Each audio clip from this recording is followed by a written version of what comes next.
Ó, botei para gravar. Vamos lá.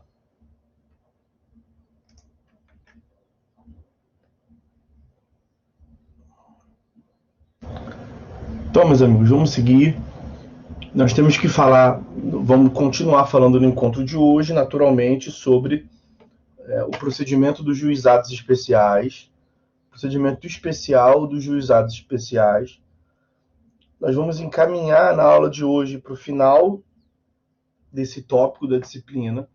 Estávamos falando sobre os sujeitos do processo nos juizados e vamos concluir esse tópico hoje. Vamos tratar sobre as partes, né? Falamos sobre os juízes leigo e togado, falamos sobre os conciliadores na aula passada, e vamos hoje falar sobre as partes. Bastante coisa para falar sobre as partes. E concluído esse tópico das partes e também dos sujeitos processuais a reboque, nós vamos começar o último tópico da disciplina, que são os atos processuais. E vamos ver quais são os atos processuais, como é que se desenvolve o procedimento. Tá ok? Talvez não dê para concluir tudo no encontro de hoje, e se for o caso, a gente termina um detalhezinho que faltar no próximo encontro, tá certo? Bom, então vamos ver o que nós temos para falar sobre as partes no sistema do juizado. A primeira informação, já importante para os senhores, é que as partes na lei do JEC a gente costuma tratar, nós combinamos isso, a gente trata da lei do JEC como diploma básico, né? O que tiver naturalmente pode acontecer de ter uma distinção em relação ao sistema do GF e do GFP, os juizados especiais federais e da Fazenda Pública, eu pontuo separadamente com os senhores. E na lei do JEC, é no artigo 8º que os senhores encontrarão a disciplina das partes. Deixa eu ver se eu pego para os senhores aqui, ó. A lei do JEC, ela começa na seção 3ª, tratando das partes, no artigo 8º, como vai aparecer aí para os senhores. Deixa eu corrigir aqui para ficar apresentável. Tá aí.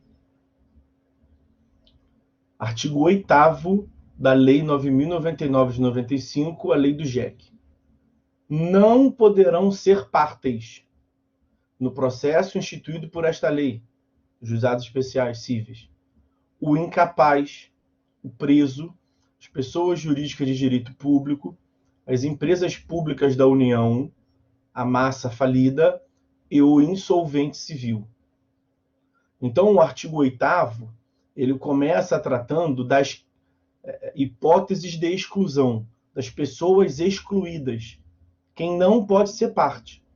Vamos analisar detidamente, vamos mastigar esse dispositivo aí. Vejam que a parte inicial prevê que não podem ser partes. Pouco importa se demandante ou demandado. Partes de modo geral, tanto como autor, demandante, tanto quanto réu, demandado, estes sujeitos não podem ser parte.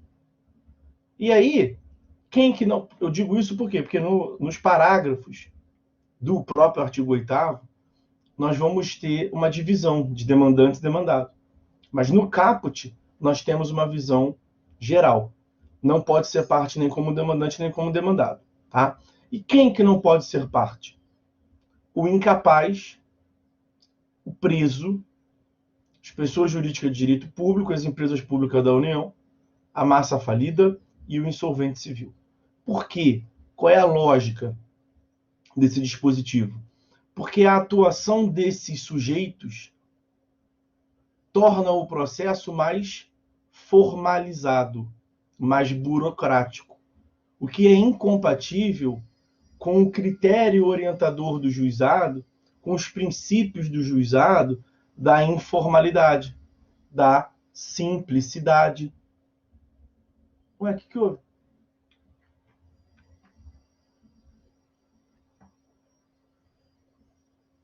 Alguém ativou alguma coisa na tela aí?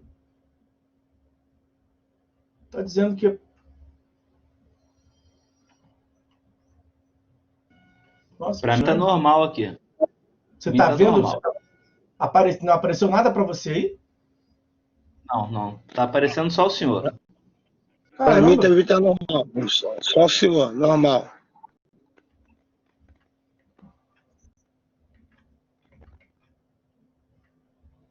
Agora saiu.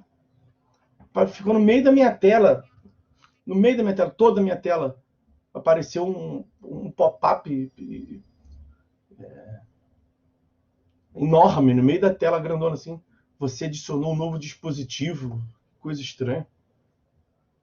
Hein? Vamos lá, vamos seguir então.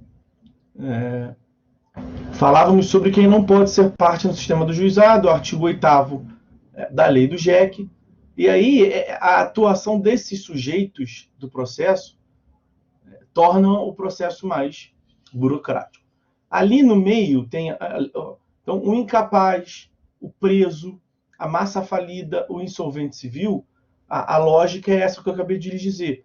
A burocratização, uma formalização maior no processo, incompatível, portanto, com a informalidade, com a simplicidade do juizado. A atuação desses sujeitos torna naturalmente o processo mais complexo, ao invés de simples. E no meio ali tem também as pessoas jurídicas de direito público. Lembrem-se que em 95 só tinha a lei do JEC. Quando veio essa disposição, não tinha a lei do GEF e lei do GEFIP. Que hoje em dia, quando você lê, você pensa assim, claro que as pessoas jurídicas de direito público não podem ser partes do sistema do Juizado Especial Civil Estadual. Porque tem o GEF, Juizado Especial Federal, da Lei 10.259 de 2001, e tem o GEFIP, Juizado Especial da Fazenda Pública, Lei 12.153 de 2009. Hoje em dia, isso parece um óbvio ululante. Mas lembrem-se que em 95 não tinha essas previsões, essas outras leis, de modo que era necessário o legislador afirmar isso. Ok?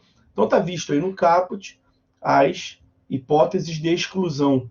Quem não pode ser parte, seja como demandante, seja como demandado. Ok? Vou fazer uma pequena pausa aqui para o café. E vamos seguir.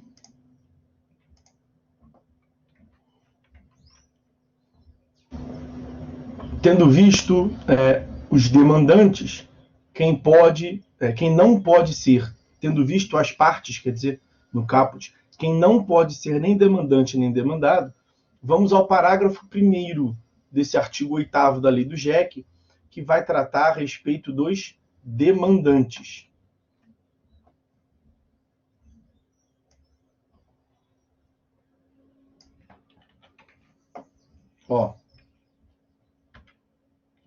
Deixa eu ajustar aí. Artigo 8º, parágrafo 1º da lei do JEC, prevê o seguinte: somente serão admitidas a propor ação perante o juizado especial e vai trazer um rol. Somente serão... Me perdoe. Somente serão admitidas a propor ação perante o juizado especial e vai trazer o rol. Inciso 1º. Vou pegando um por um.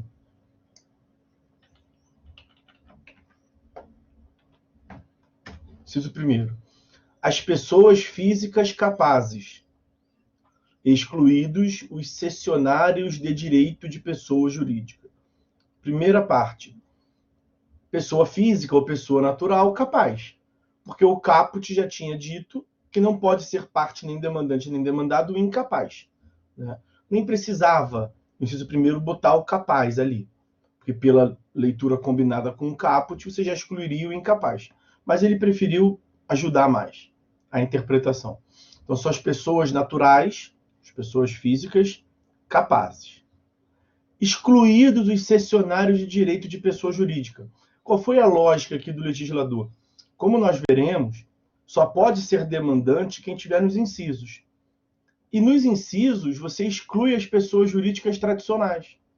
Ou seja, as pessoas jurídicas, não estou falando aqui de MEI, de ME, de EPP. Não estou falando disso. Não estou falando, portanto, de pequenas empresas lato sensu. As pessoas jurídicas tradicionais, sem ser microempresa, ME, EPP, não podem ser demandantes. Elas não estão nesse inciso. E elas não estão nos incisos do parágrafo 1º. E lembrem-se que o parágrafo 1º tem ali, somente serão admitidas a serem partes. Ok? E aí, o que o legislador pensou? Seria possível que uma pessoa jurídica cedesse o seu direito, alienasse o seu direito a uma pessoa natural, para que essa pessoa natural cobrasse em juízo a prestação e depois aquela pessoa natural que recebeu a prestação transferisse esse direito para a pessoa jurídica, o que seria uma burla à lei. Né? Então, eu sou uma pessoa jurídica, Arthur Vieira Cursos. Eu não posso propor a demanda perante o juizado por um aluno meu que não me pagar. Aí eu vou e transfiro o meu direito, faço uma cessão de direito para a pessoa natural Arthur. O Arthur vai em juízo, recebe a prestação nos juizados especiais e depois o Arthur transfere o direito já recebido, a prestação recebida, para Arthur Vieira Cursos. Não pode. Isso seria uma burla à lei. E o legislador pensou que essa hipótese poderia ocorrer e ele previu expressamente a exclusão como burla à lei. Ok? É por isso que as pessoas naturais que recebem o direito de uma pessoa jurídica não podem propor a demanda, porque seria, como eu lhes disse, uma burla à lei. Ok? Vamos ao próximo inciso. Inciso 2º. Foi essa ressalva que eu fiz ainda agora aqui com os senhores. Falei que o inciso 1º fala pessoas jurídicas, sem especificar. E nós temos no inciso 2º uma especificação mais precisa. As pessoas enquadradas como microempreendedores individuais, MEI, microempresas, ME, e empresas de pequeno porte, EPP, na forma da Lei Complementar número 123 de 2006, podem ser demandantes. Então, elas não deixam de ser pessoas jurídicas, né? Mas dentro dessa categoria, pessoa jurídica, são hipóteses excepcionais. MEI, ME, EPP. O MEI nem é pessoa jurídica, né? Mas o MEI, ME e EPP, eles podem propor a demanda no juizado. Eu vou trazer aqui um enunciado, nós vamos aqui tratar sobre alguns enunciados, né? Mas aqui é importante trazer um enunciado do FONAGE. Deixa eu antes tratar com os senhores o que é o FONAGE. FONAGE é a sigla de Fórum Nacional dos Juizados Especiais. FONAGE, Fórum Nacional dos Juizados Especiais. Então, os profissionais que atuam no âmbito dos juizados especiais, estudiosos, professores, e a imensa maioria, né? Doutrinadores e professores são convidados. A imensa maioria é do Poder Judiciário que atua no juizado especial. Então, os juízes, os julgadores das turmas recursais, eles se reúnem durante um período de tempo, com uma certa periodicidade, de 2 em 2 anos, salvo engano é a periodicidade, e vão traçando enunciados, aspas, como se fossem súmulas. Mas aspas, não é súmula de um tribunal, né? São entendimentos dos profissionais do judiciário que atuam nesse âmbito. Então é FONAGE, Fórum Nacional dos Juizados Especiais. No FONAGE tem uma previsão que eu não sei de qual que é, vou pedir licença aqui para eu achar, que trata da MEAPP.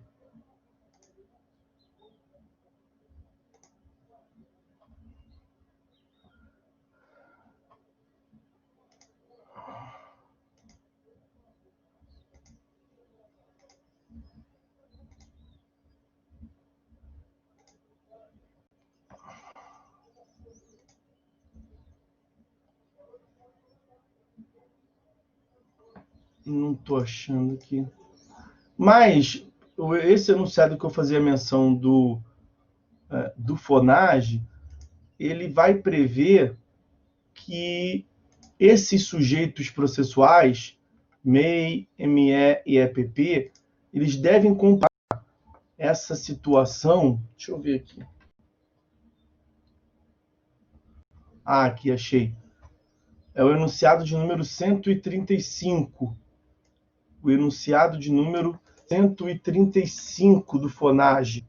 Então, seria o FONAGE 135. Enunciado 135 do FONAGE. Vai prever isso aí, ó. O acesso da microempresa ou empresa de pequeno porte no sistema dos juizados especiais depende da comprovação de sua qualificação tributária atualizada e documento fiscal referente ao negócio jurídico objeto da demanda. Documento que a comprovação, né, na verdade, do que vincula ela a essa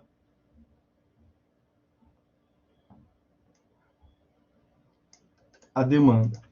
O enunciado FONAGE número 141, FONAGE número 141, trata de um tópico, na verdade, que eu vou ver com os senhores a seguir, separadamente. Mas já adianto aqui, é a representação. As partes devem comparecer pessoalmente, essa é a regra. Mas não tem como a microempresa comparecer pessoalmente, ela não existe, né, no mundo dos fatos. Então, ela tem que ser representada, não tem jeito. E aí vai prever isso. Ó. A microempresa e a empresa de pequeno porte, quando autoras, devem ser representadas, inclusive em audiência, pelo empresário individual ou pelo sócio dirigente. Então, são dois enunciados do FONAGE que se aplica a essa hipótese aí do inciso 2º, o MEI, o ME e o EPP como autoras no sistema dos juizados. Ok? Vamos voltar à lei do juizado. Inciso terceiro do parágrafo 1º, que prevê, lá em cima, ó, somente serão admitidas a propor ação perante o juizado especial. Então, é quem pode ser demandante, atuar como autor. Inciso 3º, as pessoas jurídicas qualificadas como OCIP, Organização da Sociedade Civil de Interesse Público, nos termos da Lei 9790 de 99. Então, mais uma vez, é um tipo específico de pessoa jurídica que pode atuar como demandante no sistema dos juizados. Tá, ok?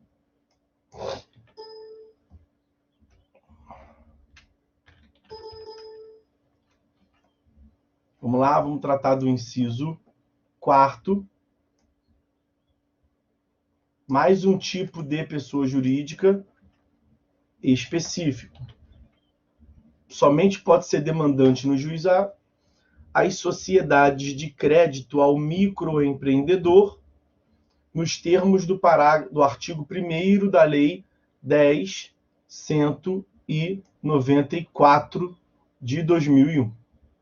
Então, como é que a gente pode resumir isso para os senhores? Vejam que nós temos no inciso 1º as pessoas naturais. Nós temos pessoa natural ou pessoa física, né? Vou botar ali PF ou PN. O que se exige da pessoa natural, da pessoa física? Que elas sejam capazes e que não sejam cessionárias de direito de uma pessoa jurídica. E aí você vai ter que analisar o caput também, né? Porque o inciso 1º do parágrafo 1º fala de pessoas naturais, pessoas físicas capazes. Mas o caput não exclui apenas o incapaz. O caput exclui também os presos, por exemplo. Então, a pessoa natural não pode ser presa também. Deve combinar o parágrafo 1º, o inciso 1º do parágrafo 1º com o caput, naturalmente. Quanto às pessoas jurídicas, nós temos uma regra, né? Em regra, não podem ser autoras. Em regra, não podem ser autoras. E aí, salvo MEI, ME e EPP, vamos assim dizer, pequenas empresas, lato sensu, né? E salvo, e o MEI, ME e EPP está no inciso 2º do parágrafo 1º, e salvo também, quanto às pessoas jurídicas, os incisos 3º, o CIP, e o inciso 4º, sociedade que concede crédito, sociedade de crédito das microempresas, dos microempreendedores. Ok? Então, nós temos, de modo genérico, a restrição a que a pessoa jurídica seja parte e, de modo específico, algumas exceções. Ok? Já que eu fiz menção a alguns enunciados do FONAGE, eu vou trazer alguns outros aqui, que complementam essa nossa compreensão de quem pode ser parte. Tá? Quer ver?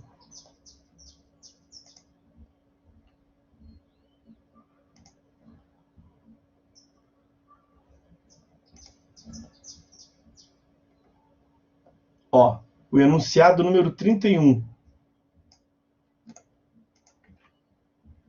FONAGE número 31. Acaba adiantando um pouco o que nós vamos ver adiante. Mas lá eu repito. Tá? É admissível pedido contraposto no caso de ser a parte ré pessoa jurídica. Qual é a discussão aqui?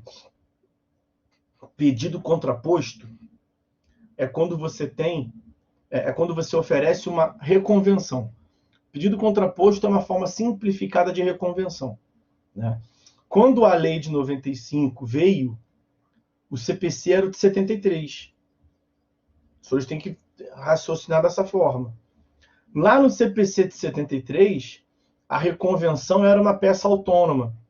Reconvenção é tema de processo civil 1, né? É uma forma de resposta do réu. O réu pode responder pela contestação ou pela reconvenção. Então, a reconvenção é a propositura de uma demanda incidental. E em 73, no Código de 73, em 95, quando veio a lei, vigorava o Código de 73, a reconvenção, ela ensejava, ela tinha que ser proposta por uma peça autônoma, o que era incompatível com o sistema de simplicidade e informalidade do juizado. Então, o que o legislador fez? Tratou como pedido contraposto. O pedido contraposto é como se fosse a reconvenção hoje em dia. Não é exatamente igual, tem uma distinção técnica. Mas o pedido contraposto é o oferecimento, aspas, da reconvenção, da demanda incidental, do pedido pelo réu na própria contestação. Essa era uma distinção clássica lá atrás, em 95. Hoje em dia, a própria reconvenção ela já vem dentro da contestação, inclusive no CPC. Então, aqui o CPC de 2015 acabou se inspirando na lógica dos juizados. Isso nós veremos no momento dos atos processuais. Essa foi a parte que eu adiantei. Qual é a preocupação em relação aos sujeitos do processo aqui? Quando você vai a juízo em face de uma pessoa jurídica, porque a pessoa jurídica não pode ser demandante. A regra é que a pessoa jurídica não pode ser autora, mas ela pode ser ré. Você pode ir a juízo contra, sei lá, Arthur Vieira Cursos. Você pode ir a juízo em face da Oi, da Telemar, da Vivo. Ok? Se essa pessoa jurídica ré oferecer um pedido contraposto, que tem natureza de ação incidental, ela vai passar a ser autora, né? Naquele pedido contraposto, tecnicamente ela é autora. Então a dúvida que surgiu então ela não pode propor, né? Já que ela não pode propor uma demanda autônoma, por que ela poderia propor uma aspas de reconvenção? Por que ela pode propor um pedido contraposto? E o entendimento que prevaleceu é que ela já é parte mesmo, então não vai ter complexidade. O que ela pode propor é um pedido contraposto associado àquela demanda. E aí ela já está atuando, então deixa ela formular o pedido contraposto. Ela não tá como autora do processo principal. Ela é, no máximo, uma autora ali desse pedido contraposto. Tá? Então, é importante esse enunciado 31 do FONAGE, que acaba excepcionando um pouco o que nós vimos agora. Um outro enunciado importante é... Esse enunciado eu não sei de qual não, tá, meus amigos? Tem que dar uma olhadinha aqui.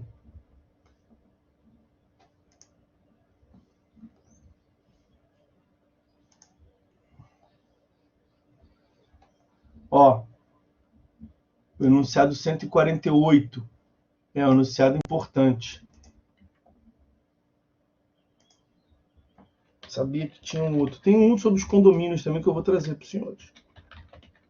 FONAGE número 148. Número 148. Olha aí.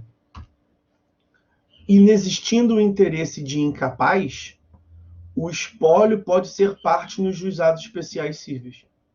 O espólio é uma universalidade de bens. Os senhores verão isso em direito das sucessões, né? Nós vamos rapidamente tratar sobre isso aqui quando formos falar do inventário e partilha. É uma universalidade de bens do de cujos, do falecido, né? Então é como se for... mas o falecido não é pessoa natural, né? Obviamente, não é mais. É a extinção da pessoa natural. O espólio não é uma pessoa natural também. Mas qual é o grande problema do espólio? Das questões sobre questões sucessórias? É o interesse de incapaz.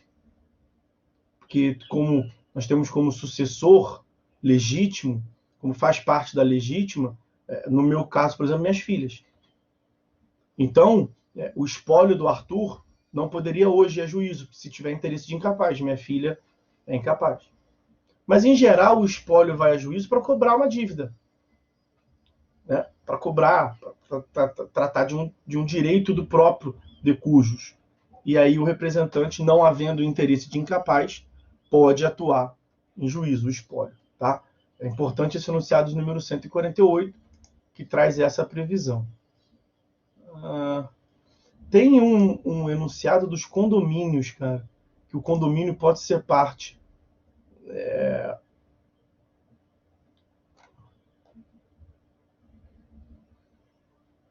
Aqui, o enunciado número 9. O enunciado número 9 tem essa redação aqui, ó. FONAGE número 9. Ó, vou botar puro e simples como tá. O condomínio residencial poderá propor ação no juizado especial. Em todo caso, não. Nas hipóteses do artigo 275, inciso 2º, item B do Código de Processo Civil. Que Código de Processo Civil é esse? Faltou, tem que dar uma atualizada aí, né? É o de 1973, e não o atual. O 275 é aquele que previa lá no Código de 73 o procedimento sumário que existia lá atrás.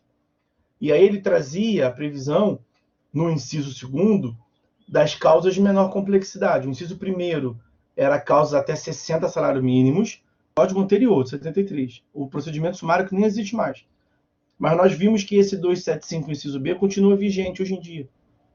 Né? E esse 275 previa assim, nas causas, independente do valor, e vai tratar da matéria, né? Então é um critério objetivo. A matéria quanto ao objeto, não é um critério econômico.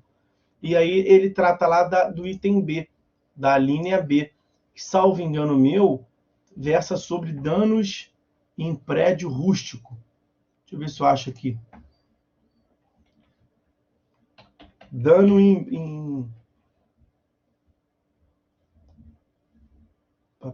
Deixa eu pegar a redação. A última redação, naturalmente. Ah, não. A item B é de cobrança ao condômino de quaisquer quantias devidas ao condomínio. Então, a linha B, que o legislador, que o enunciado faz menção aí, é essa aqui. Ó. Artigo 275, inciso 2º, a linha B. A linha B do CPC de 73. Bem mastigadinho para vocês aí. É nessa demanda, na ação de cobrança ao condômino de quaisquer quantias devidas ao condomínio. Tá certo? Então essas são as previsões quanto a... Vou fechar aqui o CPC. Ao demandante, o parágrafo 1º. O parágrafo 2º do artigo 8º da lei do JEC, ele perdeu sentido, né? É uma norma que, com o passar do tempo, perdeu a sua eficácia normativa. Que ele previa o seguinte, vejam. Ó, o maior de 18 anos poderá ser autor, independentemente de assistência, inclusive para fins de conciliação. Por que essa norma tinha sentido antes e não tem sentido atual?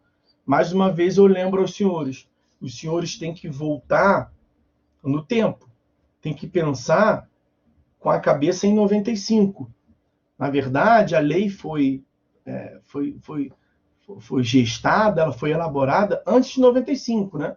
Então o projeto de lei estava ali, 94, 93, tramitando no parlamento, no Congresso Nacional, e em 95 ela foi promulgada. Mesmo em 95, quando ela foi promulgada, ela ainda fazia sentido. O que ela estava dizendo, caput, o que o caput prevê? Que o incapaz não pode ser parte. Não é? O que o parágrafo 1º, inciso 1º diz?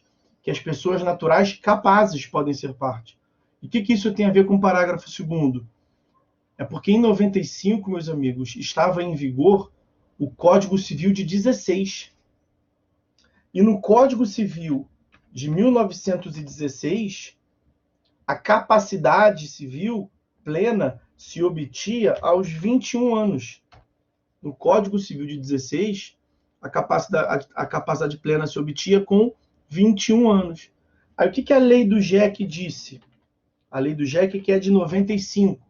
Ela está dizendo nesse parágrafo 2º que para fins desse sistema do CPC, para fins desse sistema da lei do JEC, excepcionando a regra geral, pode propor demanda, então pode manifestar esse ato da vida civil, aquele que para o Código Civil seria incapaz.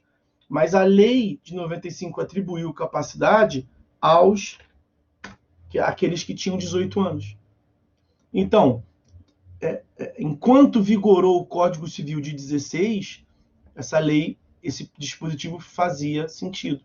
E aí os senhores sabem que veio o Código Civil de 2002, que começou a produzir efeitos em 2003, por causa da vacatio legis, ou seja, esse dispositivo foi aplicado até 2003, quando entrou em vigor o Código de 2002. E aí também ele disse que, na regra geral, já seria 18 anos. Então, a partir de 2003, não é que esse parágrafo 2º ele foi revogado. Ele tá reafirmando a regra geral. Então, ele não tem nenhuma incompatibilidade. Se ele não foi revogado expressamente, como é que tira ele do ordenamento jurídico? Se houvesse uma revogação tácita, e não teve revogação tácita, não tem nenhuma incompatibilidade, ou por uma declaração de inconstitucionalidade do STF. Também não teve, ele não é inconstitucional. O que acontece com ele, tadinho, é que ele não faz mais o menor sentido. Você lê ele hoje em dia e fala, mas por que isso muda? Por que o legislador afirmou isso? Está explicado por que ele afirmou. Porque até 2003 fazia sentido. Ok? Até 2003 fazia sentido. E aí, como demandados, no parágrafo 1º, vimos os demandantes, né? Ó, artigo 8º, caput. Os excluídos. Vou botar aqui até melhor. As partes excluídas. Seja demandante ou demandado. Isso vimos no caput. Parágrafo 1º e parágrafo 2º, os parágrafos 1º e 2º, Os demandantes.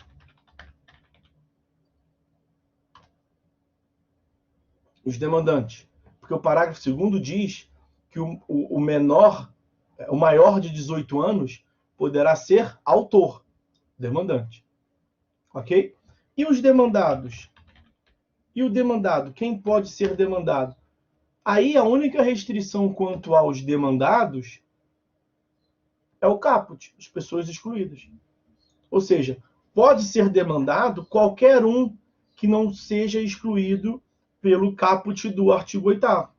Então pode ser uma pessoa natural, pode ser uma pessoa jurídica, pode ser os entes pessoa jurídica, meus amigos, tirando as pessoas jurídicas de direito público, né?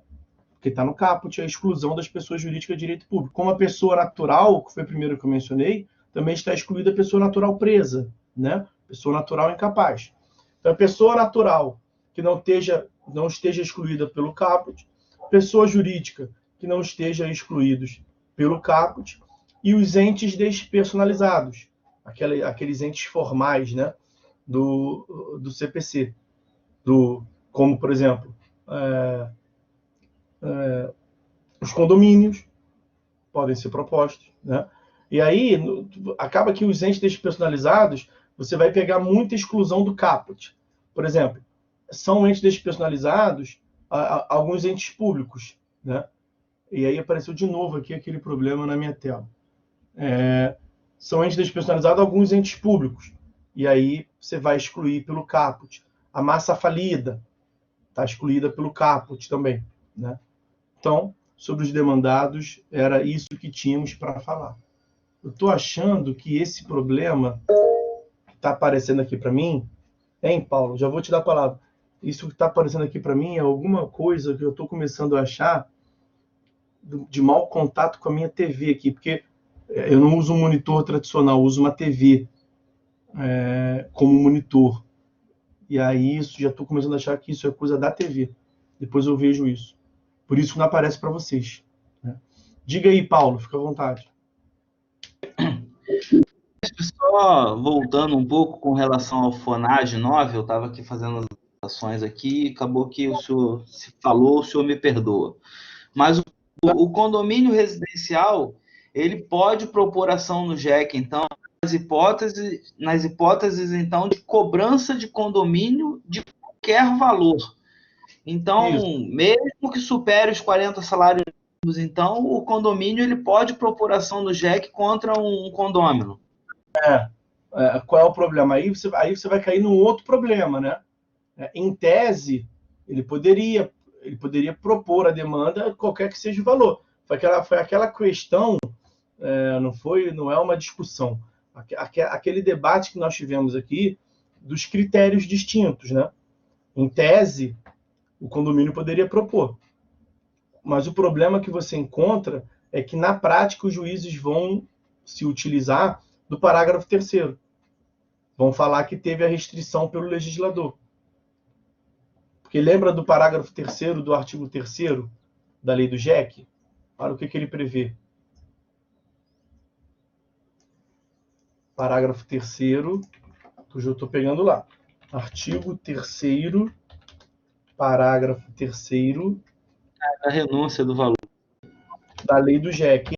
Olha a redação como é que é. A opção pelo procedimento previsto nesta lei importará em renúncia ao crédito excedente.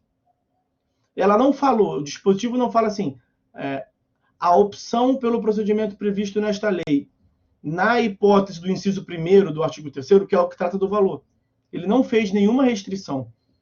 Então, realmente, assim, literalmente, é possível você dizer que o legislador ele fez uma restrição aqui. Por que o legislador fez essa restrição? Nós já vimos, né?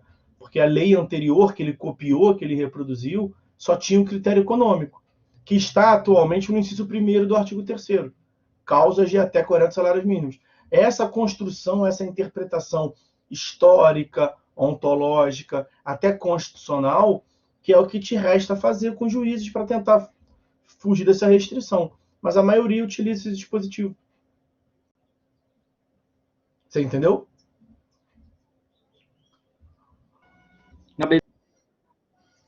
Você entendeu? É aquele problema lá de trás que a gente já havia tratado. Tá? Agora eu quero ver com os senhores. Então falamos sobre as partes, né? A capacidade de ser parte, quem pode ser parte. Espera aí.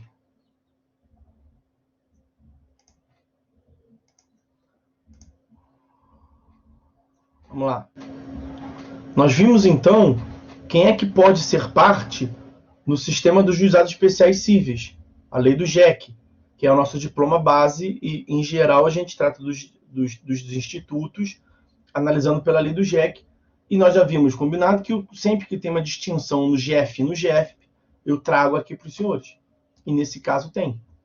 Porque no sistema do juizado especial federal e no juizado especial da Fazenda Pública, aquela restrição do caput do artigo 8º da lei do JEC, que eu vou me permitir pegar aqui de novo com os senhores. Então, eu vou pegar só o caput do artigo 8º da lei do JEC. Ele trata de algumas pessoas que não podem ser partes, nem como demandante, nem como demandado. Está aparecendo aí para vocês. Então, o preso, o incapaz, a massa falida, o insolvente civil, além das pessoas jurídicas de direito público. Nós vimos que com a edição da lei do GEF, do GFP, em 2001 e 2009, essa parte do artigo 8º ela perdeu até um pouco de sentido. É claro que ela não pode atuar no JEC, porque tem um sistema próprio para elas. Mas as outras restrições, voltando às pessoas jurídicas de direito público, a pessoa jurídica de direito público não pode atuar no JEC, porque tem o GF e o GFP para ela. Então, a União ela vai atuar no GF, e não no JEC nem no GFP. O Estado vai atuar no GFP, Juizado Especial da Fazenda Pública, nem no JEC nem no GF. Tá? O fato de estar ali no artigo 8º do JEC, naturalmente não é uma proibição para que seja parte no sistema dos juizados como um todo, em todos eles. Então, cada um dos entes públicos atua nos seus juizados específicos. E no GEF e no GFP, quanto aos demais sujeitos excluídos, o preso, o incapaz, a massa falida e o insolvente civil, essa restrição não se aplica no GEF e no GFP. Essa é uma primeira informação importante. O artigo 8º, que trata das pessoas excluídas do sistema dos juizados, é exclusivamente para o JEC. Por que você não pode excluir? Vamos tratar, para simplificar, o preso. É um exemplo, mas serve para todos. Por que o preso, que não pode ser parte no sistema do juizado, por conta da informalidade e da simplicidade, por que ele pode ser parte no sistema do GEF? Você não aplica no GEF, o Juizado Especial Federal, também essa lógica de informalidade, de simplicidade? Por que ele não pode em um, pode em outro? Porque a resposta no GEF, ela não passa por essa questão dos critérios orientadores. Em princípio, você até aplicaria essa restrição, mas a questão aqui, vamos voltar ao que nós vimos lá na competência. É a competência absoluta. A lei do GEF previu que aonde tiver instaurado vara, uma unidade judiciária do Juizado Especial Federal, a sua observância é obrigatória, chamada competência absoluta. Na lei do GEF, Lei 10.259 de 2001, essa previsão se encontra no artigo 3º, parágrafo 3º. Então, artigo 3º, parágrafo 3º da lei do GEF, para fins de recordação, nós já tínhamos visto isso. No foro onde estiver instalada a vara do Juizado Especial Federal, GEF, a sua competência é absoluta. O que significa dizer competência absoluta? É de observância obrigatória. Ou seja, a parte não tem opção em demandar ou no GEF ou na vara federal. Ela não pode optar. As causas de até 60 salários mínimos são de competência absoluta do Juizado Especial Federal. A parte não pode demandar na vara federal. Ou seja, acaba que a vara federal, aonde tem instaurado a unidade judiciária do GEF, a vara federal é para cima de 60 salários mínimos. Porque até 60 salários mínimos estando na competência do Juizado Especial Federal, a sua observância é obrigatória. Ele é de competência absoluta. Agora pensa no preso. O preso ele não pode optar entre o GF e a vara federal. Ele não pode ir para a vara federal, demandas de até 60 salários mínimos. Se ele não pode ir para a vara federal, porque tem unidade do GF instaurada, ele só pode demandar no GF. Se o artigo 8º fosse aplicado, o preso não ia poder demandar contra a União nunca. Na vara federal, ele não poderia demandar por conta do artigo 3º, parágrafo 3º da lei do GF, 259 de 2001, competência absoluta do GF. Ele propõe demanda na vara federal. O juiz ia julgar extinto por competência absoluta do GF. Se ele propusesse demanda no GF, Juizado Especial Federal, e o juiz também julgasse extinto com base no artigo 8º da lei do GEC, que tem aplicação a princípio geral, o preso não pode ser parte no sistema dos juizados. O que isso ia redundar? Numa denegação de acesso à justiça. Então, por conta da competência absoluta, prevista no artigo 3º, parágrafo 3º, essas restrições do artigo 8º da lei do GEC, que está logo em cima ali no chat para vocês, não se aplicam. Tá? Quem é que pode ser demandante, portanto, no sistema dos juizados especiais, tanto federal quanto da Fazenda Pública? Pessoa natural ou pessoa jurídica, pessoa natural, pessoa jurídica, ME e EPP, sem as restrições do artigo 8º da lei do GEC. Olha aqui. Essa previsão está no artigo 6º da lei do GEF. Só ajustar aqui para os senhores, porque às vezes ele vem deformado. Lá da página do Planalto. Ó. Artigo 6º da lei do GEF. Podem ser partes no Juizado Especial Federal Civil, desde que ele não faz restrição nenhuma de quem está excluído, por essa incompatibilidade que eu mencionei ainda há pouco, por conta da competência absoluta. Quem é que pode ser parte? Inciso 1º. Como autores, as pessoas físicas e as microempresas e empresas de pequeno porte, assim definida na Lei 9.317. Então, a pessoa jurídica tradicional não pode ser parte no sistema do juizado. Aí ela pode propor demanda na vara federal. Ok? E inciso 2º, como demandada, como réis, a União, as autarquias, as fundações e as empresas públicas federais. Né? Então, a administração direta da União. Ok? Administração direta e indireta. A União, próprio ente público, suas autarquias, fundações e empresas públicas. Previsão semelhante, os senhores vão encontrar no artigo 5º da lei do GEFP. Artigo 5º da lei do GEFP, que é a lei 12.153 de 2009. Só fazer uma pequena correção aqui. Correção não, um ajuste, né?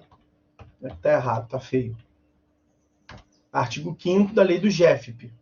Podem ser partes no Juizado Especial da Fazenda Pública, GEFP, como autor, pessoa física, microempresa, empresa de pequeno porte, definido na Lei Complementar 123 de 2006.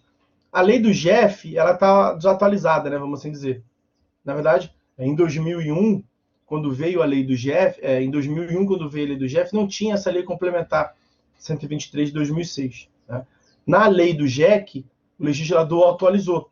Ele mudou a redação. Na lei do GEF, lá atrás, está a lei 9.317. Mas você aplica a Lei Complementar 123 de 2006. Isso aqui é uma questão tributária, né? Aqui é uma questão de direito tributário.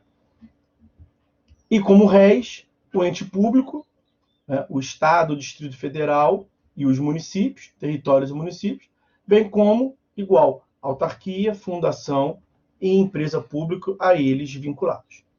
Então, esse é o sistema das partes, tanto demandante como demandado, no sistema dos juizados especiais federais e da Fazenda Pública.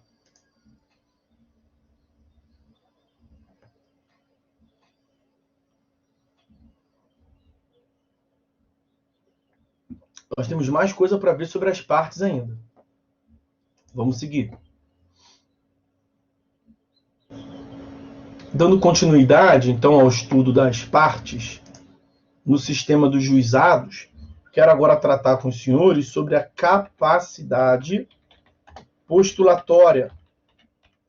Vocês devem se lembrar que a capacidade postulatória ela é um pressuposto processual de validade do processo, né?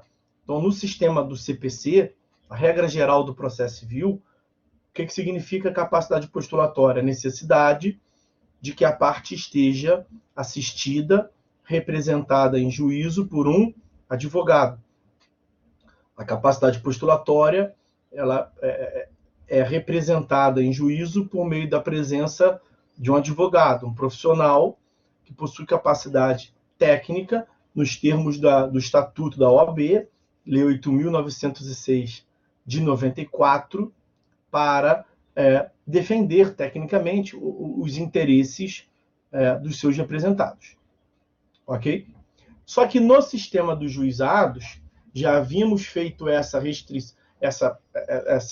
tratado dessa exceção lá na aula de TGP 2 com os senhores, essa regra de que a capacidade postulatória ela é aferível pela presença do advogado, ela comporta algumas exceções, como na Justiça do Trabalho, tem um juiz postulante da própria parte, como o habeas corpus, que a parte pode propor seu próprio nome até em nome de terceiro, sem necessidade de advogado, e no sistema dos juizados, né?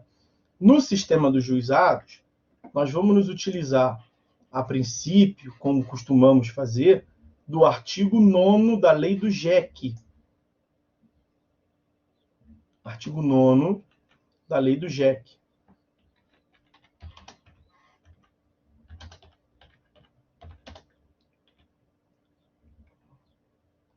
Um momentinho. Artigo 9º da lei do JEC. Olha, nas causas de valor até 20 salários mínimos, as partes comparecerão pessoalmente, podendo ser assistidas por advogado. Nas de valor superior, a assistência é obrigatória. Então, de 20 salários mínimos adiante, segue a regra geral. Presença obrigatória do advogado pela capacidade postulatória da parte. Até 20 salários mínimos é o que a lei excepciona. Então, até 20 salários mínimos é uma opção. A parte pode estar em juízo sozinha ou se fazendo representar por advogado, a depender da sua vontade. Passa a ser, portanto, opcional. Agora percebam, na redação do artigo 9º, parece que é durante o processo todo, né? Nas causas de até 20 salários mínimos, e continua. As partes podem comparecer pessoalmente. Então, parece que a parte pode atuar em juízo sozinha, sem advogado, nas causas de 20 salários mínimos durante toda a sua tramitação. Não é bem assim. Porque os senhores precisam combinar esse artigo 9º, que traz o chamado jus postulandi às próprias partes. Então, jus postulandi, capacidade postulatória na própria parte, sem necessidade da assistência para o advogado, mas não é durante todo o processo. Porque o artigo 41 da lei do JEC vai tratar do recurso, que é o recurso que não tem nome, por isso que ele é chamado de recurso inominado. No artigo 41, parágrafo 2º da lei do JEC, nós temos a seguinte previsão: no recurso, as partes serão obrigatoriamente representadas por advogado. Não faz nenhuma exceção ao valor. Logo, se você estiver discutindo em grau de recurso R$15, R$100, R$1.000, que não chega a 20 salários mínimos, então, como hoje em dia o salário mínimo passou de R$1.000, 20 salários mínimos é mais de R$20.000. Tem que pegar e fazer um cálculo. Se você estiver discutindo precisamente R$20.000, é abaixo de 20 salários mínimos. Você pode atuar sem advogado? Pode atuar, no primeiro grau de jurisdição, perante o juiz do juizado. Mas se você for interpor um recurso, você vai precisar de advogado. Então, é uma causa de R$100. Você vai precisar de constituir um advogado para atuar no tribunal? Vai. Senão você não recorre. Porque para atuar no âmbito do tribunal, é necessário, é imprescindível a presença de advogado, como consta aí desse parágrafo 2º. Ok? Tem um dispositivo que prevê que nas causas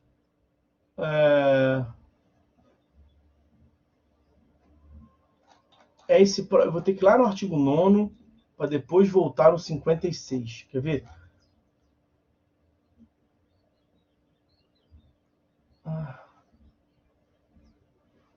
Pegar os parágrafos do...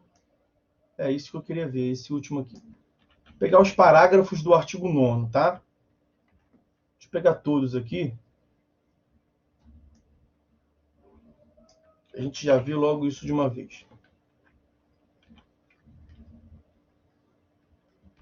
Estou mais uma vez fazendo os ajustes aqui, tá? Para aparecer mais organizado para vocês. Então, ó, artigo 9º da lei do GEC. 2 pontos. Parágrafo 1º do artigo 9º. Sendo facultativa a assistência, se uma das partes comparecer assistida por advogado, ou se o réu for pessoa jurídica ou firma individual, terá a outra parte, se quiser, assistência judiciária prestada por órgão instituído junto ao juizado especial na forma da lei local, que é o tal do artigo 56 que eu mencionei para os senhores aqui, ó, dessa própria lei. Vou trazer, vou colocar aqui embaixo. Instituído juizado especial, serão implantadas as curadorias necessárias e o serviço de assistência judiciária. Então vai ter um órgão dentro do juizado que vai ter lá um advogado dativo para prestar uma assessoria jurídica para quem quiser. Qual é a hipótese? Estamos numa causa de até 20 salários mínimos. O autor propõe a demanda sem advogado. Pode? Pode. No começo, até a sentença, até a interposição de recurso, ele pode atuar sozinho. Aí vem a outra parte com o advogado. E aí, para não ter desequilíbrio, nós vamos até ver, está até aí no parágrafo 2º, ó, parágrafo 2º, o juiz alertará as partes da conveniência do patrocínio por advogado, quando a causa recomendar. Então, nessa hipótese, o juiz vai virar para o autor e vai falar assim, olha, filho, você está sem advogado. A outra parte está com advogado. Ele pode trazer argumentos, vai ter um desequilíbrio técnico aqui. Uma coisa é você poder atuar sem advogado, você realmente pode. Eu estou apenas te aconselhando. Nós temos aqui, artigo 56, curadorias. Nós temos advogados dativos aqui. Se a sua questão é não gastar dinheiro, você não vai gastar dinheiro. Esse advogado dativo vai atuar para te defender. Eu te aconselho a fazer isso, entendeu? Então, a lei determina que o juiz tem essa preocupação. Ok? Para não ter desequilíbrio técnico.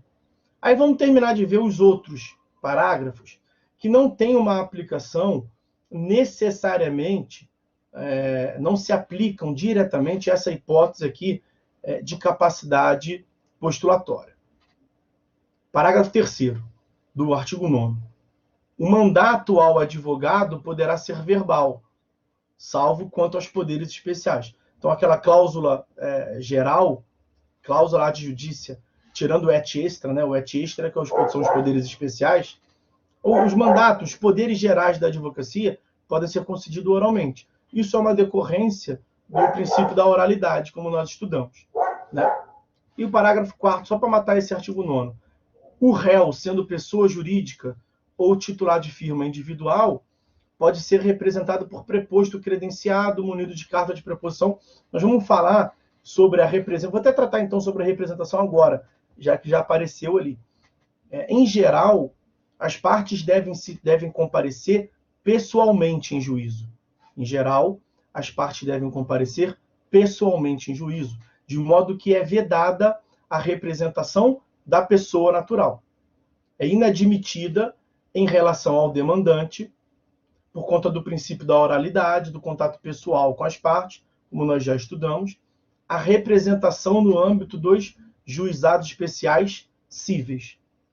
Mas sendo o demandado uma pessoa jurídica, o parágrafo 4º do artigo 9º está dizendo que admite a representação. E a representação da pessoa jurídica, ela se dá pelo preposto. Então, é admitido o preposto no sistema dos juizados? É admitido. Em relação às pessoas jurídicas, podem se fazer representar pelo preposto. E aí, quanto ao preposto, já que estamos falando dele, o preposto não pode ser advogado no processo. Muito cuidado com a afirmação de que o preposto não pode ser advogado só. O advogado pode ser preposto, sem problema nenhum. Porque o sistema de preposição no juizado especial não se exige um vínculo empregatício. Então, o advogado pode ser preposto. O que ele não pode ser é, ao mesmo tempo, no processo, tanto advogado como preposto. Isso é uma restrição do Código de Ética e Disciplina da OAB. Se não me engano, o artigo 23. Aí eu não vou nem pesquisar, não, do Código de... Ih, não marcou ali. Artigo 23 do Código de Ética e Disciplina da OAB. Código de Ética e Disciplina da OAB. Ao mesmo tempo, o advogado não pode ser advogado e preposto. Por isso que, em geral, os escritórios fazem o que se chama na prática de duplinha. O que são as duplinhas? São dois advogados que andam junto o dia inteiro. E eles vão revezando. Em um processo, ou de manhã, o advogado A vai atuar como advogado na defesa do cliente, do escritório. E o advogado B, na parte da manhã, vai ser preposto em todos os processos. Na parte da tarde, inverte. O advogado A vira preposto, dá menos trabalho, e o advogado B vai atuar na defesa. São as duplinhas. Mas, veja, nada impede que o preposto seja um advogado. Ele pode ser advogado. O que ele não pode ser ele não pode atuar no processo com duas funções. Uma como advogado e outra como preposto. Porque o preposto você fala em nome da empresa. Você fala em nome da empresa. Tá? Então está visto aí o parágrafo 4º que trata sobre a representação. E aí, voltando à capacidade postulatória, nós temos que ver a capacidade postulatória no sistema do JEF, né?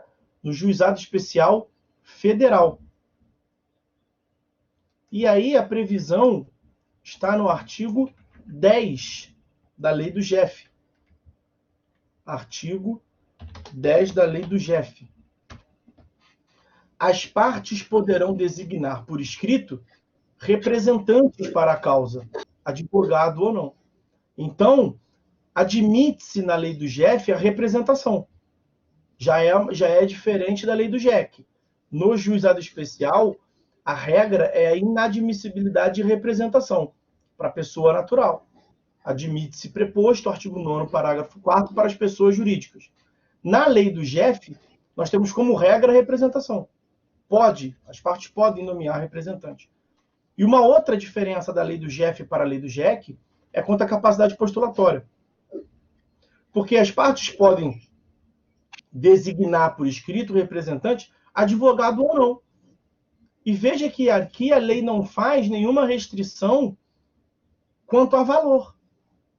Qual é o limite de alçada do Juizado Especial Federal e o da Fazenda Pública? Não é até 60 salários mínimos? Então, na lei do JEF e na lei do JEF, a parte pode atuar sozinha, ou indicar um representante sem ser advogado, ou seja, dito de uma outra forma, a parte possui o jus postulandi até 60 salários mínimos. Porque o artigo 10 não traz restrição a valor. Então, jus postulandi no JEC, eu vou te dar a palavra, Paulo. O jus postulandi no JEC é para causas de até 20 salários mínimos e só no primeiro grau de jurisdição. O jus postulante no JEF é para causas de até 60 salários mínimos. Amplia bastante. E também só no primeiro grau de jurisdição. Ok? Só para fechar esse assunto, eu vou ver o que está no chat, vou dar a palavra ao Paulo. Essa discussão quanto a 60, na verdade, essa lógica de que a parte pode, no GEF, atuar sozinha, sem advogado, justo postulante, causas de 60 salários mínimos, esse tópico já foi levado ao STF, porque a OAB propôs uma ADIM para buscar a declaração de inconstitucionalidade desse dispositivo, desse artigo 10, porque você diminuiria muito a importância dos advogados, vamos assim dizer. Seria uma ampliação, uma exceção muito grande à regra geral. E aí o que o STF disse? Salvo engano, foi da relatoria do ministro Joaquim Barbosa, do então ministro Joaquim Barbosa. Disse que é constitucional, que não tem constitucionalidade nenhuma. Eu anotei aqui, eu tenho anotado, é a ADIM 3168. ADIM 3168, em que se buscou a declaração de inconstitucionalidade desse artigo 10, porque seria uma exceção muito abrangente a parte atuar sozinho nas causas de até 60 salários mínimos. Ok? A OAB tentou emplacar, a OAB trouxe duas teses subsidiárias, né? A OAB disse, em primeiro lugar, que você deve aplicar supletivamente a lei do GEC e a lei do GEF. Então, se a lei do GEF não traz a exceção quanto ao valor, você traria essa exceção quanto ao valor da lei do GEC, do artigo 9º, como nós vimos, da lei do GEC. Então, a parte poderia, no GEF, indicar representante, advogado ou não, até 20 salários mínimos, por uma aplicação analógica, por analogia do artigo 9º da lei do GEC. Foi rejeitada. E trouxe também uma outra opção, que no sistema do GEC, a parte pode atuar sozinha até 20 salários mínimos, porque é metade de 40. É a metade da alçada máxima. E aí ela trouxe uma tese subsidiária, falou assim, caso não seja acolhida a primeira tese, de 20 salários mínimos, que a parte possa demandar sozinha, sem advogado, na lei do GEF, no sistema do GEF, até 30 salários mínimos. Porque 30 salários mínimos seria metade de 60. Então seria aqui uma aplicação da essência da lei do GEC. Nenhuma dessas duas colou, e o que o STF disse é que o artigo 10 é isso mesmo, que a parte pode atuar sozinha, sem advogado, até 60 salários mínimos no sistema do juizado federal e da Fazenda Pública também. Ok? Diga aí, Paulo. Acho que pela ordem... Não, mas só quando o senhor falou a respeito do advogado poder ser preposto, o senhor citou aí o artigo 23 do Código de Ética, correto? Mas não é esse, não. Então, não é esse, não. Seria o 25, que diz: é defesa ao advogado funcionar no mesmo processo simultaneamente como patrono e preposto? É exatamente esse. É exatamente isso. Obrigado. Não. Então, galera, não é 23, é 25, perfeitamente. É exatamente isso. Tá? É exatamente isso. Não é que é proibido. Eu vou até tratar disso de novo. Aliás, deixa eu ver o que a Andressa pergunta ali. Acho que eu já respondi, né? É isso aí. Só no primeiro grau. Então, deixa eu concluir esse tópico das partes. Vou tratar aqui... eu sei que mencionei atrás, mas eu vou tratar separadamente aqui, para deixar organizado, da representação, né? Que tem mais coisa para falar. Nós já adiantamos representação. Nós já adiantamos o que consta do artigo 9º, parágrafo 4º do CPC. Vou trazer aqui do CPC, mentira, da lei do GEC. Perdoe.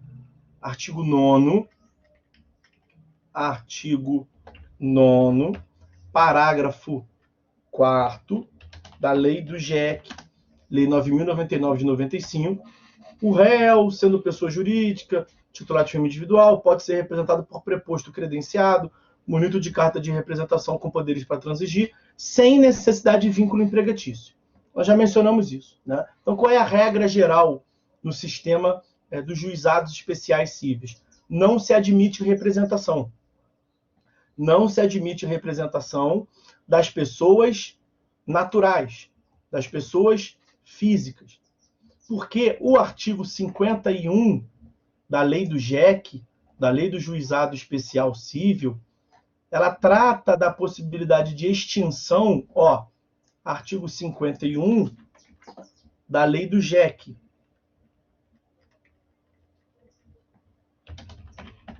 Lei do JEC.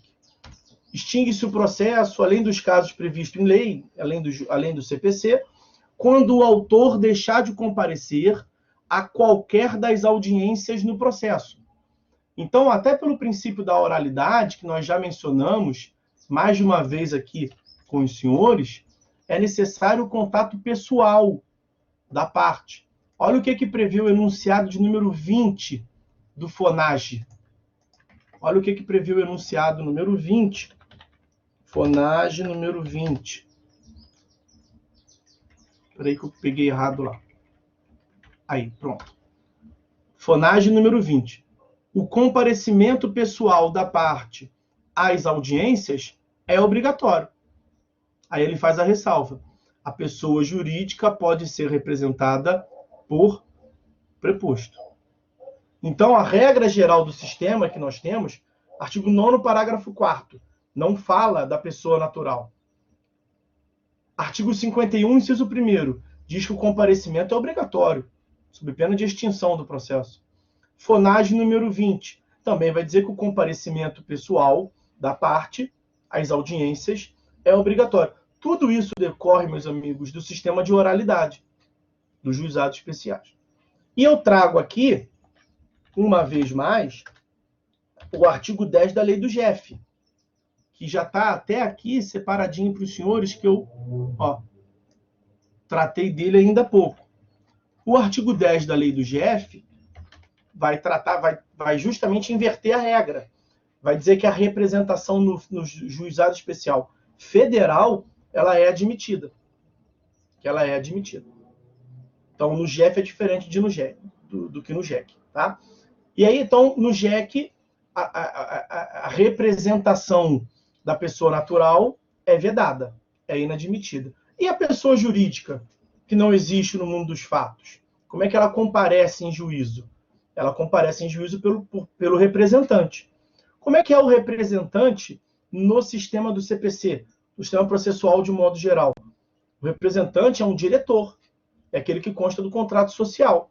Mas não tem como o diretor de uma grande empresa, sei lá, loja americana, em vários processos, e como o diretor dela comparecer, porque ele vai ter que ter um diretor só para isso, né? Para comparecer em nível nacional, não tem como. Sim, então você admite a representação por preposto. Basta que se passe uma procuração. Então, o diretor, que fala em nome da empresa, ele não celebra contratos, de modo geral? A procuração é um contrato, ele vai ceder poderes a fulano de tal, a ciclano de tal. Só que no sistema do processo civil, de modo geral, a representação da pessoa jurídica deve ser feita por alguém inserido na pessoa jurídica, para que ele possa responder pela pessoa jurídica. A representação de uma pessoa jurídica deve se dar por alguém que tenha um vínculo com a pessoa jurídica. Isso no sistema de modo geral. E no CPC? Informalidade. E no CPC não, e no juizado especial, me perdoa. E no juizado especial? Que é o que estamos vendo aqui agora. Simplicidade, informalidade. Então, o preposto, que é isso, quem representa o preposto da pessoa jurídica, que é a forma de representação da pessoa jurídica, não exige vínculo empregatício. É a parte final do parágrafo 4º do artigo 9º, que eu destaquei ainda agora para os senhores. Vou trazer aqui só a parte que nos interessa. Artigo 9º, parágrafo 4º da lei do JEC. Sem haver necessidade de vínculo empregatício. Então, quem pode ser preposto para representar uma pessoa jurídica em audiência no juizado? Qualquer um. Qualquer um do verbo qualquer um. Para que os senhores tenham uma ideia, numa demanda que eu advogava aqui em Friburgo ainda, minha mãe foi preposto. Porque foi uma demanda que apareceu para mim. A audiência daqui a 5 minutos. Eu li rapidinho o processo. a empresa não tinha preposto para me levar, eu não estava com nenhum advogado perto, estava em casa com a minha mãe. Aí a empresa falou, você tem condições? Eu falei, o detalhe é que eu não tenho preposto. Vou colocar minha mãe como preposto. E a empresa disse, problema nenhum, pode botar. Mandou carta de preposição para minha mãe. Para que os senhores tenham uma ideia, a minha mãe já foi preposta no juizado. Eu não tenho que ter vínculo empregatício. Se o preposto pode ser qualquer um, mesmo qualquer um, pode ser também um advogado. Foi o que eu mencionei para os senhores ainda agora que o Paulo contribuiu. A única restrição que nós temos é que o advogado atue ao mesmo tempo na defesa técnica como advogado e como representante da pessoa jurídica. Essa restrição não está na lei do JEC. E o Paulo me ajudou muito, e eu agradeço. Está no artigo 25 do Código de Ética e Disciplina da OAB. Código de Ética e Disciplina, que determina, que rege o modo de atuação prática dos causídicos, dos advogados da OAB. No artigo 25, proíbe que o advogado atue simultaneamente. E eu mencionei para os senhores, é comum esse sistema de duplinhas nos juizados especiais. 2 advogados ficam juntos o dia inteiro. Um atua como advogado e o outro atua como preposto. Depois eles invertem, um ajuste lá entre eles. Tá? Tem uma previsão do FONAGE a respeito, mais uma, acho que eu já fiz menção aqui.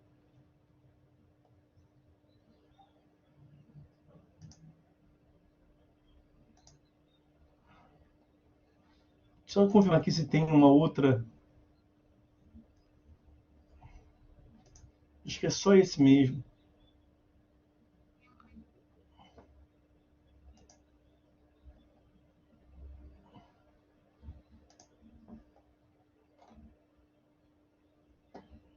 Acho que é só esse mesmo, acho que foi.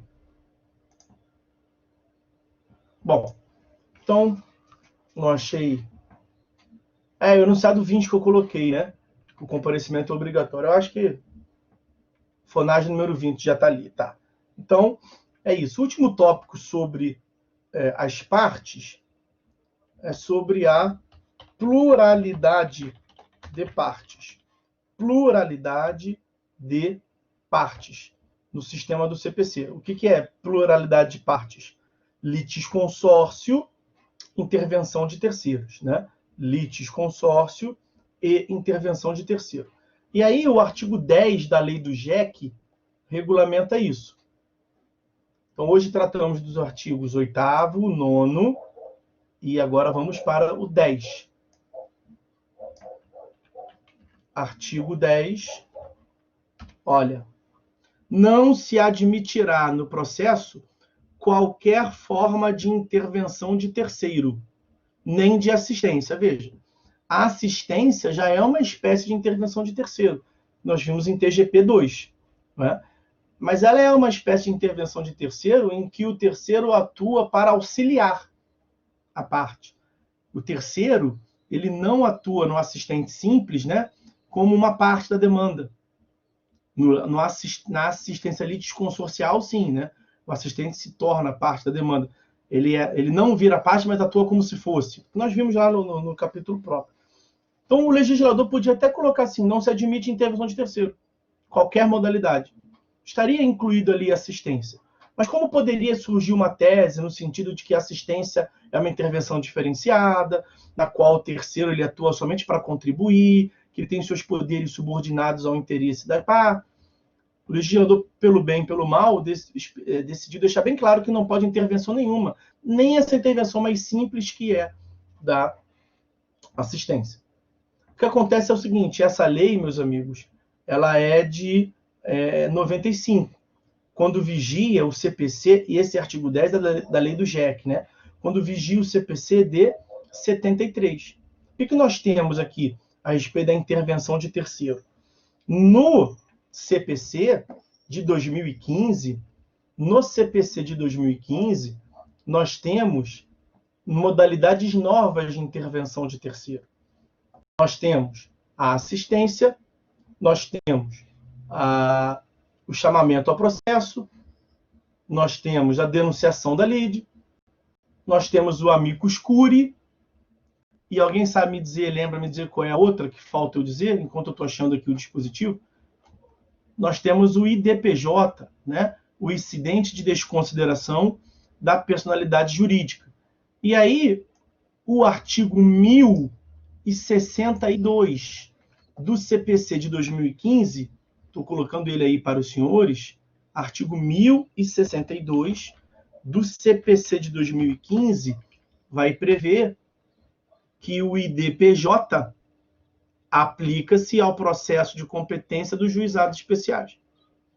Então, aquele artigo 10 da lei do JEC, quando ele prevê que não se admite qualquer modalidade de intervenção de terceiro, você deve combinar ele ali com 1062 do CPC de 2015. Porque pela superveniência de uma lei nova, a lei do CPC, lei 13.105, você vai precisar mudar aquele artigo 10. Ok? Então, o tema é pluralidade de partes. Intervenção de terceiro. O legislador de 95, da lei do JEC, não queria nenhuma modalidade de intervenção. Mas o CPC de 2015 incluiu o IDPJ. Então, admite IDPJ, incidente de desconsideração da personalidade jurídica, no sistema dos juizados, ainda que seja uma modalidade de intervenção de terceiro no CPC de 2015. Ok? Sobre as intervenções de terceiro, então, era isso que tínhamos para falar. E a outra modalidade de pluralidade de partes é o litisconsórcio. E aí a parte final do artigo 10 prevê admitir-se-á o litisconsórcio. Mas quanto aos litisconsortes, os senhores devem se lembrar que litisconsórcio, meus amigos, significa lide em consórcio, né? A demanda em consórcio. Então, nós temos uma pluralidade de demandantes, uma pluralidade de demandados. A lei admite o litisconsórcio, mas, evidentemente, os litisconsortes como um todo devem observar o artigo 8º. Então, você não pode vir um litisconsorte a reboque e desrespeitar o artigo 8º. Então, não pode vir uma parte capaz, uma pessoa natural capaz, que respeitou o artigo 8º caput, que respeitou o artigo 8º, parágrafo 1º, inciso 1º, e pode atuar como demandante, e ela trazer a reboque como litisconsorte um preso, um incapaz. E ela fala assim, mas o artigo 10 permitiu o litisconsórcio. Claro, permite litisconsórcio entre demandantes que respeitam o artigo 8º, naturalmente, né? No litisconsórcio, você não tem uma parte principal e as outras partes acessórias que seguem o principal. Então, uma coisa é a lei admitir o litisconsórcio. A outra coisa é a necessária observância por todos os litisconsortes, tanto no polo ativo quanto no polo passivo, das regras que nós vimos aqui quanto às partes no sistema dos juizados especiais. Ok? Com isso, a gente fecha o que tínhamos para falar sobre partes nos juizados especiais. Estou aqui pensando se vale a pena a gente começar o último tópico da disciplina, que são os atos processuais. Tenho a impressão de que não, né? Não tem necessidade. Vou só trazer aqui, eu vou deixar para ver na próxima aula. Então, a gente conclui na próxima aula os juizados especiais, ver os atos processuais lá. Acho melhor. Falta 20 minutos para a aula, não sei se compensa. O que os senhores acham? Fica por aqui. Os senhores estão em prova, né? O colega adiantou para mim. Muita gente está com muita matéria. A gente até viu o que a Edivânia trouxe ali, que ela entrou e eu estava explicando e não vi. Não. Ô, Edivânia, eu te entendo perfeitamente. Não precisa se desculpar, não. Eu sei do comprometimento de vocês, tá? Dá força lá e dá uma atenção para a família, em primeiro lugar. Então, amigos, os senhores que estão aí, por nada, Edivânia, o que os senhores acham? Eu posso continuar aqui, eu estou pensando mais nos senhores, né? A gente continua e começa a ver atos processuais, ou a gente para liberar hoje um pouquinho mais cedo, para que os senhores tenham mais tempo para fazer as provas. O que os senhores preferem? Responder em 1 minuto. Se nem responder, eu vou seguir.